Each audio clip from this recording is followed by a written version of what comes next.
It started as a quiet warning, one that Princess Eugenie never expected to hear. A private conversation, a few careful words, and a message that hit like a thunderbolt. Your family's past could destroy your life's work. Because even when you're born royal, no one is immune to the shadows of scandal. Hello, dear viewers, and welcome back to the channel, where we uncover the untold realities behind royal headlines. Today's story is not one of glamour or tradition. It's about survival, reputation, and one woman's desperate fight to protect a cause she believes in with every fiber of her being. This is the story of Princess Eugenie and the stark warning she's just been given. The warning that changed everything. The gilded world of the monarchy images everything. A smile at the wrong time, a silence in the wrong place, and decades of trust can vanish.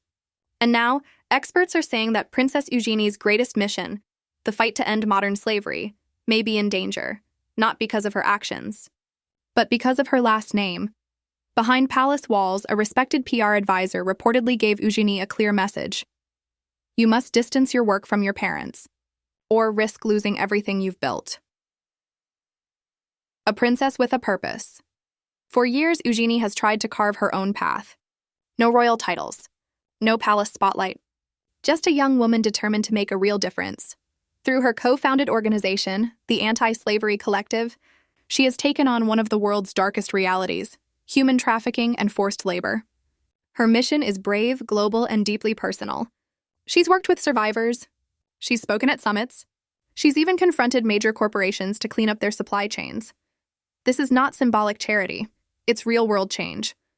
But as her credibility rises, so does the shadow of her family's scandals. The shadow of the Yorks. The York family's story has become a cautionary tale inside the royal institution. Prince Andrew, once a senior working royal, was stripped of his duties after the now infamous allegations linked to Jeffrey Epstein. And though he has always denied wrongdoing, the damage to his name and to those around him has been irreversible. Then there's Sarah Ferguson, the Duchess of York. Once beloved for her charm and energy, she's faced her own series of financial controversies and tabloid storms over the years. To the world, the Yorks have become synonymous with scandal. And now, Eugenie's charity stands perilously close to being pulled into that same whirlpool. The experts warning enter Maya Riaz, one of Britain's most respected PR experts. Her message to Eugenie was blunt but necessary. You can't fight for human rights under a cloud of family controversy.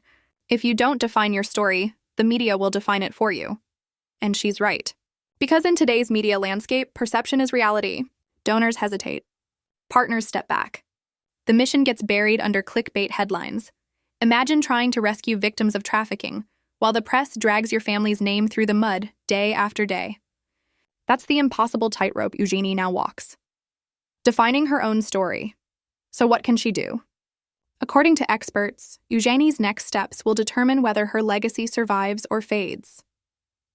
Step 1. Prove independence. She must show, publicly and transparently, that her organization operates free from royal influence or family funding. Every policy, every penny, every project must scream credibility. Step 2. Shift the spotlight.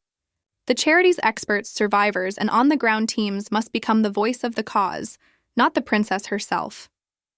Because when the message is bigger than the messenger, it becomes untouchable. Step 3. Control the narrative. Instead of reacting to headlines, Eugenie must create them through bold initiatives, public reports, and measurable victories against modern slavery. Only then can she silence the noise with action. The real stakes. This isn't about image anymore. It's about justice. Because every minute the Anti-Slavery Collective fights for attention, somewhere in the world, someone is trapped in a life they didn't choose. The stakes are painfully real. People working 16-hour shifts in hidden factories. Children forced into labor for the products we use every day. Women trafficked across borders with no voice, no hope, no rescue. Eugenie's mission is to give them that voice. But if her family's legacy overshadows it, countless people could lose their chance at freedom. The bigger picture. This moment represents something larger than just one princess. It's a test for the entire next generation of royals, those who carry famous titles but none of the institutional protection. For them, the royal name opens doors and closes others. One misstep, and even the noblest cause can become collateral damage. Eugenie's response will show the world whether a royal can truly separate duty from drama and purpose from privilege. The crossroads right now. Princess Eugenie stands at a crossroads. One path leads toward transparency, independence, and the preservation of her cause.